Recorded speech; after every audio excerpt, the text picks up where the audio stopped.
Pole pole na kazi Fide. Afande. Amerasha. Kaizari pole na kazi. Ndiye afande.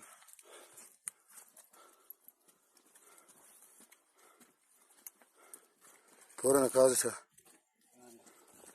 Kunze za mfro. Pole na kazi. Afande.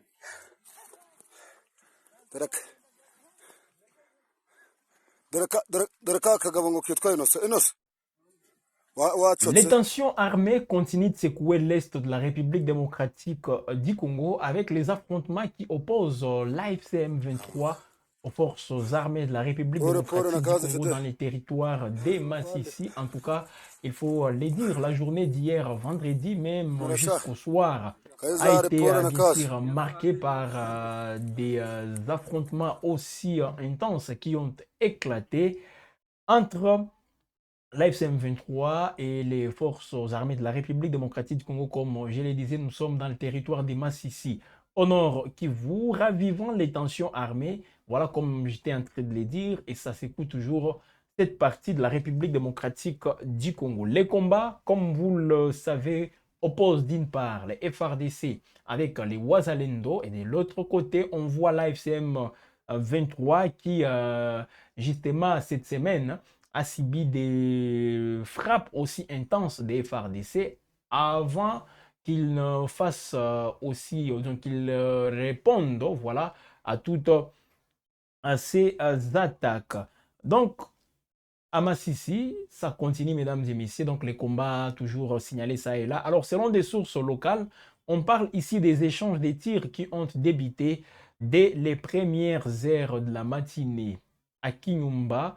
C'est près du centre de Nyabiondo. Nyabiondo, c'est le cœur même du territoire des Massissi. Oui, les gens parlent des Massissi centre, mais avec Nyabiondo, là, on est dans dans Massissi, en tout cas, à l'intérieur, justement.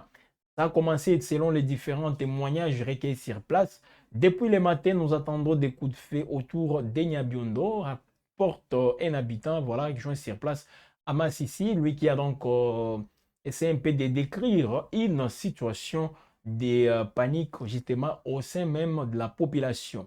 L'armée congolaise qui a tout d'abord mené des frappes à l'aide des drones dans la zone, les bombardements qui a fait au moins des blessés, hein, là c'est au niveau des civils. Alors c'est vrai, le bilan est entré aussi à d'être revu à la hausse, mais depuis hier on parlait des 2 à 3 civils qui ont été touchés justement par ces frappes et tués directement. Là, c'est au niveau du quartier Isiro, selon bien sûr les témoignages concordants. Alors, les circonstances aussi précises de ces frappes et même l'étendue des dégâts restent encore à établir. Donc, il faut tout simplement bien fouiner pour mieux comprendre les dégâts causés par toutes ces frappes. Alors, la soirée d'avant-hier, justement le 26 février, les villages de Tchougi, Katobo et Kaniro, ces 3 villages situés dans la chefferie des Bahunde.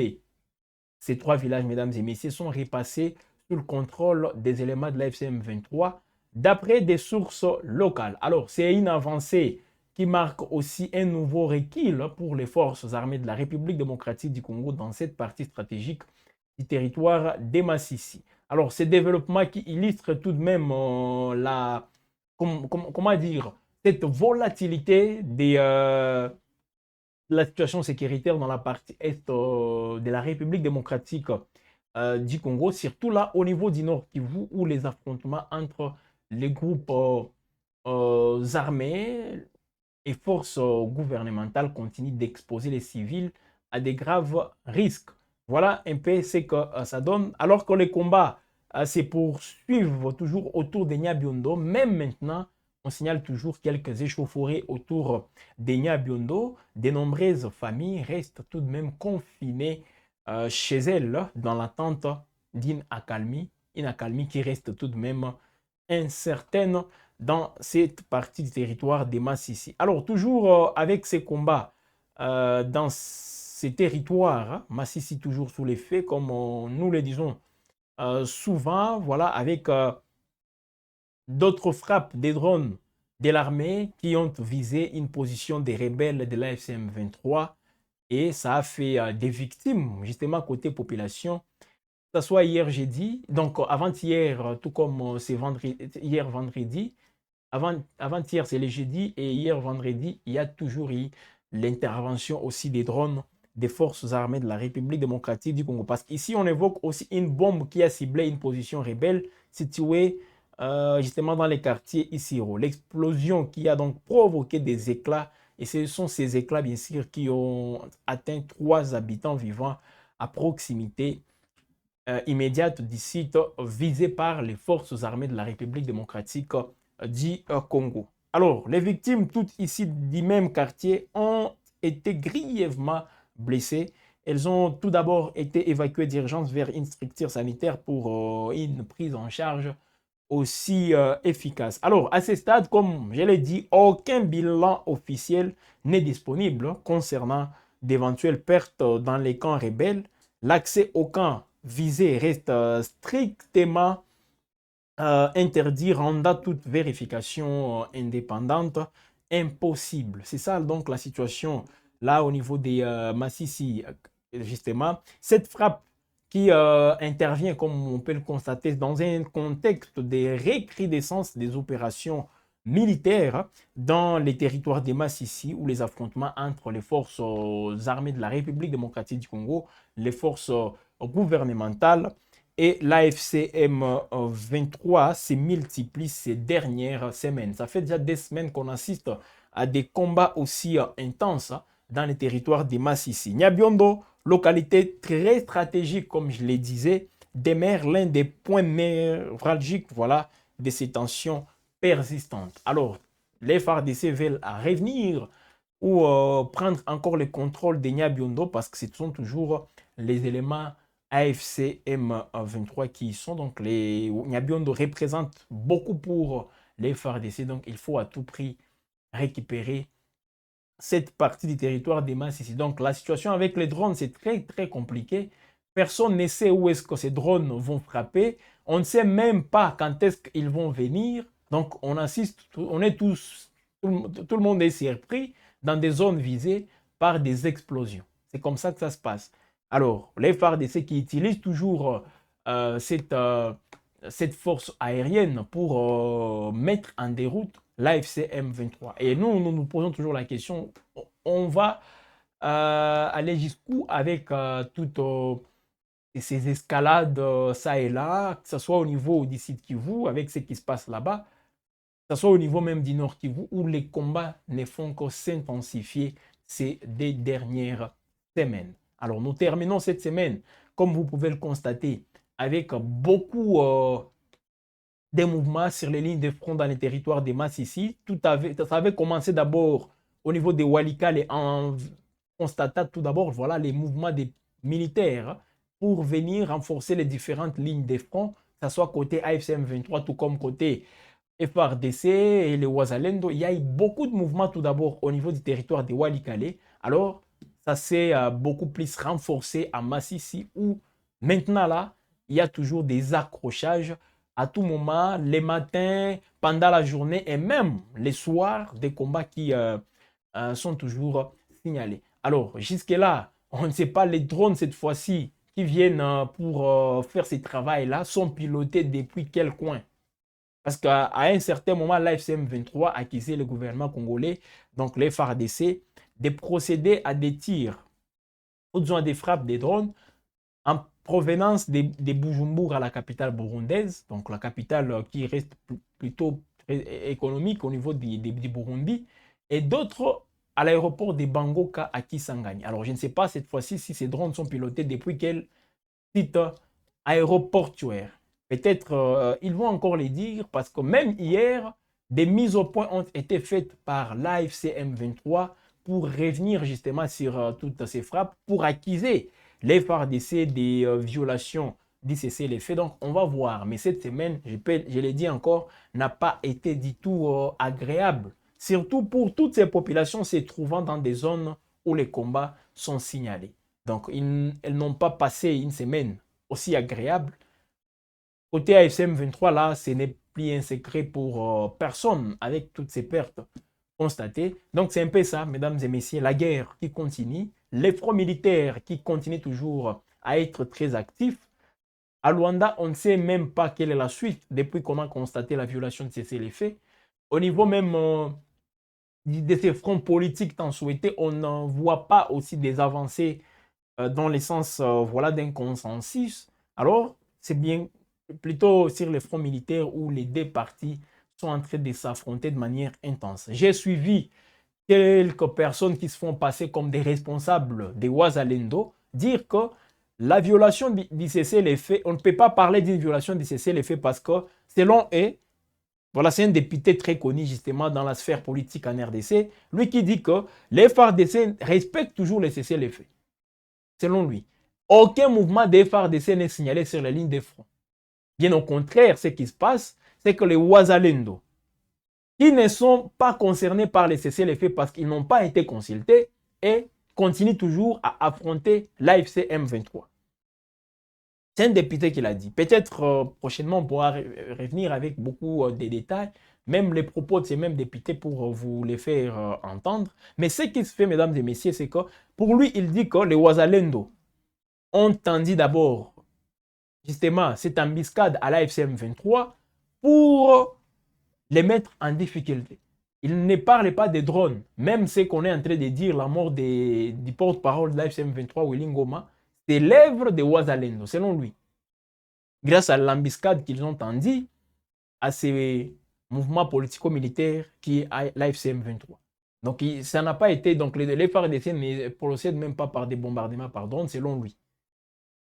Alors, c'est une autre version qu'il faut aussi essayer un peu de décrypter pour en savoir un peu plus. Alors, on va terminer, mesdames et messieurs, avec cette information qui nous est parvenue aussi depuis hier soir. Les combats récurrents entre les groupes rivaux de Ouazalendo. Donc, des combats entre deux factions Ouazalendo. Un calme relatif règne ce samedi matin à l'ouest de la ville de Butembo. Nous sommes au nord Kivu. Donc, vous montez un tout petit peu après Lubero, vous êtes à Butembo. Alors, qu'est-ce qui se passe? Hier, vendredi 27 février, vers 21h50, des tirs ont été entendus à Musingiri, quartier Malende. Là, c'est au niveau du camp des Ouazalendo, Kassindié. Parce qu'il y a des Ouazalendo qu'on appelle les Kassindié. Alors, la cause qui reste tout de même inconnue. Alors, selon les vice-coordonnateurs de la nouvelle société civile de Butembo, lui, il a tout de même appelé les autorités à prendre des mesures urgentes pour établir la sécurité dans cette zone. Là, nous sommes où c'est à Butembo. Donc, des factions de Ouazalendo qui se sont affrontées. Pour quelles raisons, on n'en sait pas grand-chose jusque-là. Mais le calme est revenu. Voilà, déjà c'est samedi. Parce que tout a commencé hier vers 21h50 avec beaucoup de crépitements qui ont été signalés. Voilà un peu. Donc, l'Est de la République démocratique du Congo. De l'autre côté, vous avez les ADF qui continuent toujours à massacrer les Congolais. Les ADF qui continuent toujours à exploiter illicitement les cacao à Beni. Vous descendez à Lubero, au-delà des Maï qui sont là-bas, il y a aussi quelques Ouazalendo qui s'affrontent entre eux. Vous venez à Rutshuru, voilà, il y a toujours cet activisme AFCM 23 contre quelques Ouazalendo. Vous avancez à Nyiragongo, bon, là on assiste à une accalmie, bien que le territoire de Massissi, de l'autre côté, est toujours confronté à beaucoup de défis, tout comme Walikale. Donc, l'est de la RDC, surtout le nord Kivu. Beni, Lubero, Butembo. Là, je parle de Beni territoire et même Beni ville. Là, nous avons les EDF. Lubero, une partie de Lubero, Massissi, Rutshuru, Nyiragongo. Là, on a l'AFCM 23. Au sud Kivu, là, c'est l'AFCM 23 aussi qui est presque dans tous les territoires. Je ne dis pas ici qu'il contrôle la quasi-totalité des territoires. Non, mais ils occupent quelques portions dans au moins chaque territoire du sud Kivu. Voilà un peu la situation. Donc, il faut quand même vous faire comprendre comment les choses évoluent. Parce que souvent, on parle des entités, tout ça, mais il faut quand même faire un petit bilan. Où est-ce qu'on en est aujourd'hui? l'AFC M23 est dans tous les territoires au Sud Kivu. Mais ils ne contrôlent pas la quasi-totalité des territoires. Donc, ils sont à Mwenga, ils sont à Chabunda, ils sont à Fizi, ils sont à Mwenga, Kalehe, Kabare, Walungu. Partout là-bas. Mais il y a là où les FARDC et les Wazalendo sont aussi dans tous ces territoires. Je ne dis pas ici que l'AFC M23 occupe la quasi-totalité de ces territoires. C'est un peu ça. Là, c'est au niveau du Sud Kivu. Voilà un peu la situation, mesdames et messieurs. Il faut donc être au courant de chaque évolution. Alors, merci donc de nous avoir suivis. On est à la fin de cette production. Je ne peux que vous dire merci. Encore vous qui êtes fidèles à Web Info. Si c'est la première fois pour vous de nous suivre, nous sommes Web Info, la chaîne au cœur de l'actualité en temps réel. Voilà, alors il faut donc nous suivre. Abonnez-vous tout d'abord, activez la cloche de notification, aimez, partagez, visitez toutes nos plateformes parce qu'on est partout pour justement accompagner cette grande communauté qui a cru en nous. Ça aussi, c'est très, très important.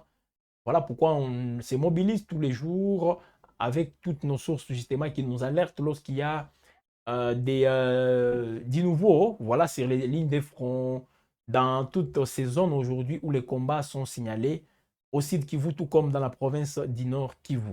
Voilà, merci à vous de nous avoir suivis.